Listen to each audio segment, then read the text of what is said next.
زۆر بەخێربێن. We are here as CPT to discuss the recent sentencing of Sherwan Sherwani. ئێمە وەک تیمی کوردستانی عێراقی CPT ئەمڕۆ لێرەین بۆ ئەوەی باز لە دوایین حکومدانی شێروان شێروانی بکەین. We as CPT have observed 24 court trials of all the badinan prisoners. ئێمە وەک CPT چاودێری 24 پرۆسەی دادگاییکردنی زیندانیانی بادینانمان کردووە. On July 20th, we observed the trial of Sherwan Sherwani. لە ڕۆژی 27دا ئێمە چاودێری پرۆسەی دادگاییکردنی شێروان شێروانیمان کرد. We are here to share the violations that we observed during the process. ئێمە ئەمڕۆ لێرەین بۆ ئەوەی باز لەو پێشێلکاریانە بکەین کە ئێمە چاودێریمان کرد ئەو پێشێلکاریانەی کە بەرامبەر بە شێروان شێروانی ئەنجامدران. One of the violations that we observed was how militarized the courtroom was. There was at least 15 soldiers inside the courtroom and even more outside. یەکێک لەو پێشێلکاریانەی کە ئێمە چاودێریمان کرد لە پرۆسەی دادگاییکردنی شێروان شێروانیدا ئەوە بوو کە بە تەواوەتی هۆڵی دادگا بە سەربازگە کرابوو، زیاتر لە 15 سەرباز و چەکدار لە هۆڵی دادگاییکردن بە چەکەوە ئامادە بوون و زیاتر لەو ژمارەیە لە دەرەوەی هۆڵی دادگا ئامادە بوون. How can anybody defend themselves in the courtroom when the situation is like this? How can anyone feel safe when the people you are defending yourself against are the ones that are taking you back to prison? چۆن کەسێک لە ژینگەیەکی ئەوا سەربازگەریدا دەتوانێت لە ناو هۆڵی دادگادا دیفاع لە خۆی بکات؟ چۆن کەسێک دەتوانێت هەست بە سەلامەتی بکات لە ناو هۆڵی دادگادا کە بەرامبەر بە خەڵکی چەکدارەوە ئەو خەڵکە چەکدارە ئەو خەڵکانن کە سکاڵایان لەسەر تۆمار کردووە؟ We also observed that it wasn't a fair trial. The lawyers, the defending lawyers, weren't allowed to see any material before the trial began. و ئێمە چاودێری ئەوەمان کرد کە پرۆسەیەکی یەکجار نادادپەروەری بەڕێوەچوو پارێزەرانی بەرگریکار نەیانتوانی بە هیچ شێوازێک پەڕاوی لێکۆڵینەوە پەڕاوی دادگا بەر لە پرۆسەی دادگاییکردن ببینن. How can anyone properly defend themselves if they don't even know what they're defending themselves against? چۆن کەسێک دەتوانێت دیفاع لە خۆی بکات لە ناو هۆڵی دادگادا کە نەزانێت پەڕاوەکانی لێکۆڵینەوە چین، پەڕاوەکانی دادگا چین و ئەو تۆمەتێک کە خراوەتە پاڵی چییە؟ We also observed that it was an unjust sentencing and an unjust punishment. و ئەوەی ئێمە چاودێریمان کرد حکومدانێکی یەکجار نادادپەروەری بوو، سزادانێکی یەکجار نادادپەروەری بوو. When the court brought in witnesses to testify against Sherwan Sherwani, all the witnesses said that we have given Sherwan Sherwani the permission. ئەو شاهد و گەواهیدەرانەی کە لە دادگادا ئامادە بوون و لە ناو دادگادا هێنران بۆی شایەتی بدەن لە دژی شێروان شێروانی هەر هەمویان بێتاوانی شێروان شێروانیان سەلماند، شایەتیان لە بەرژەوەندی شێروان شێروانیدا و ئاماژەیان بەوە کرد کە ئەوان وەکالەتیان داوە بە شێروان شێروانی، دەسەڵاتیان داوە بە شێروان شێروانی بۆ ئەوەی بتوانێت کە ئیمزا بکات لە بری ئەوان و داواکاریەکانی ئەوانش بەرز بکاتەوە. The judge was asking for what was the impact. All of the witnesses said there's no impact. We gave him permission. It's actually what we wanted. بەڕێز دادوەر پرسیاری لە شایەتەکان کرد کە ئێوە ئایا زیانتان بەرکەوتووە بەهۆی ئەوەی کە شێروان شێروانی لە بری ئێوە داوایەکی بەرز کردوتەوە؟ هەموو شایەتەکان کوتیان ئێمە هیچ زیانێکمان بەرنەکەوتووە بەڵکو ئێمە خۆمان داوامان لە شێروان شێروانی کردووە کە داواکاریەکانی ئێمەش بەرز بکاتەوە. The Erbil prison was arguing that it's hurting our reputation, yet the document that they're arguing was forged was distributed inside the prison. So how could it even be possible that the reputation would be impacted? نوێنەری یاسایی چاکسازی گەورانی هەولێر کە ئامادە بوو لە هۆڵی دادگادا ئاماژەی بەوە کرد کە ریپیوتیشنی ئەوان یاخود ناوبانگی ئەوان زەرەرمەند بووە بۆیە سکاڵایان کردووە. ئێمە وەک تیمی کوردستانی عێراقی CPT دەپرسین ئایا چۆن دۆکیومنتێک کە هەر لە ناو زینداندا بووە دۆکیومنتەکە بۆ دەرەوەی زیندان نەبووە چۆن دەتوانێت ناوبانگی چاکسازی گەورانی یاخود هەر لایەنێکی تر لەکەدار بکات؟ We're also concerned about the treatment of prisoners. We're concerned about the use of torture, the access to medical support, the access to legal resources. ئێمە زۆر نیگەرانین لە دۆخی زیندانیان، لە دۆخی تەندروستیان و ئەو مافانەی کە پێویستە پیادە بکرێن و دەستیان پێ بگا ناتوانن دەستیان پێ بگا و ئێمە نیگەرانین لەوەی کە زیندانیان ئەشکەنجە دەدرێن. Unfortunately, it's very obvious that there's political interference in the judiciary system. It is not independent and free.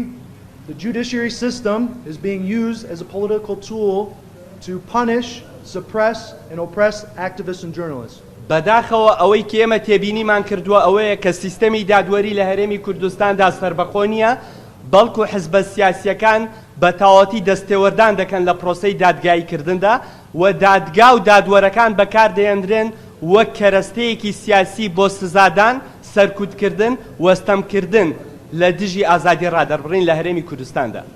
The government is using the judiciary system to suppress freedom of speech and freedom of press. حکومەتی هەرێمی کوردستان یاخود حکوومەت بەگشتی دادگا بەکاردەهێنێ بۆ سەرکوتکردن و ستەمکردن لە ئازادی ڕادەربڕین و ئازادی کاری میدیایی. Nurchivan Barzani and other government officials say that the judiciary system is independent and free. Yet, Omid Barushki was kidnapped in the middle of night in his home, and by Masur Barzani's order, he was then released. How is that independent and free? نێچیروان بارزانی و بەرپرسانی تری حکوومەتی هەرێم ئاماژەیان بەوە کردووە کە سیستەمی دادوەری لە هەرێمی کوردستاندا سەربەخۆیە. بەڵام ئومێد بەروشکی لە نیوە شەودا لە ماڵەکەی خۆیدا ڕفێندرا. دواتر ئاماژە بەوە کرا کە بە بڕیاری مەسرور بارزانی ئازاد کراوە. کەواتە کە بڕیاری ئازادکردن بەدەست مەسرور بارزانی بێ، بڕیاری دەستگیرکردنیش بەدەست مەسرور بارزانیە. چۆن ئێمە دەتوانین بڵین سیستەمێکی دادوەری سەربەخۆ لە هەرێمی کوردستاندا ئامادەیی هەیە؟ So they can kidnap people without any court order, without any warrant. They can do anything. ئەمە ئاماژەیە بۆ ئەوەی کە دەتوانن خەڵک دەستگیر بکەن، بڕفێنن بەبێ ئەوەی هیچ بڕیارێکی دادگا بەدەستیانەوە هەبێت.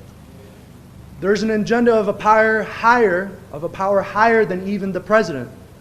We are very concerned because the president gave amnesty, and only 2 months before Sherwani was supposed to be released, the court gave even 4 more years, so that they want to keep him in prison for as long as possible.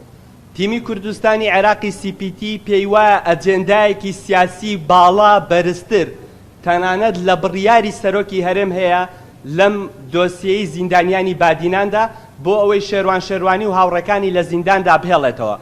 تەنها 2 مانگ بەر لە ئازادکردنی شێروانی دادگا بڕیاری دا بەوەی کە 4 ساڵی تر شێروانی لە زینداندا بهێڵێتەوە.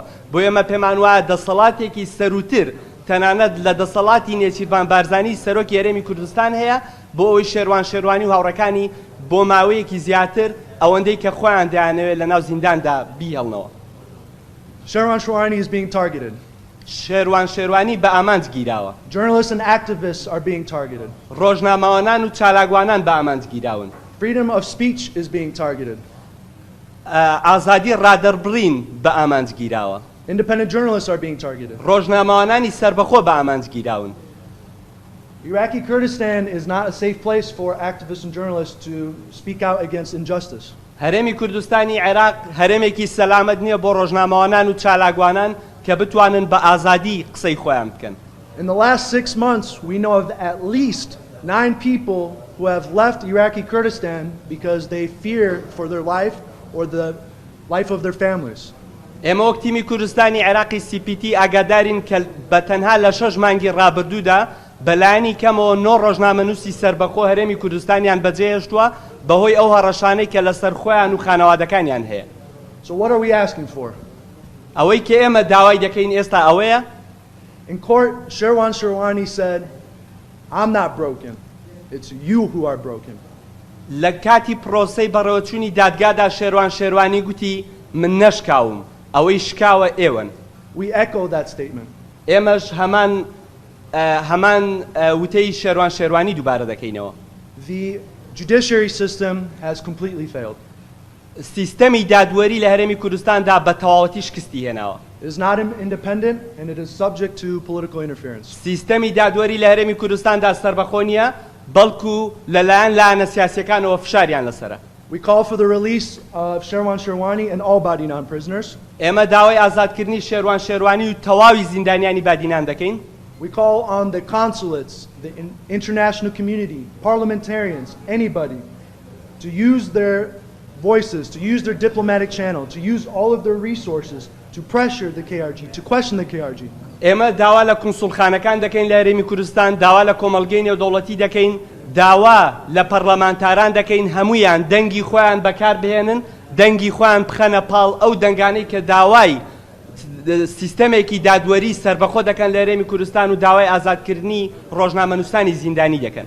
To question how is the judiciary system being interfered by the powers at play. داوا لە هەموو ئەو لایەنانە دەکەین کە پرسیار دروست بکەن کە چۆن سیستەمی دادوەری لە هەرێمی کوردستانەوە دەستی تێوەردەدرێت لەلایەن لایەنە سیاسیەکانەوە. To protect human rights, to protect basic human rights. ئەمەش لە پێناو پاراستنی مافە سەرەتایەکان، لە پێناو پاراستنی مافی ئازادی ڕادەربڕین. We also ask for the case to be appealed so that proper justice can be administered. ئێمە داواکارین ئەو کەیسە تەمیز بکرێتەوە و دادپەروەری لە ئەنجامدا دادپەروەری بچەسپێنرێت. Inaction or no action is implicit for injustice. نەنواندنی هیچ چالاکیەک هاوکاری و هاوبەشیە لەگەڵ ئەو بڕیارە نادادپەروەرانەیە. A threat to justice anywhere is a threat to justice everywhere. هەڕەشە لەسەر دادپەروەری لە هەر شوێنێک هەڕەشەیە بۆ سەر دادپەروەری لە هەموو شوێنێک. So spas. زۆر سپاس بۆ ئێوە.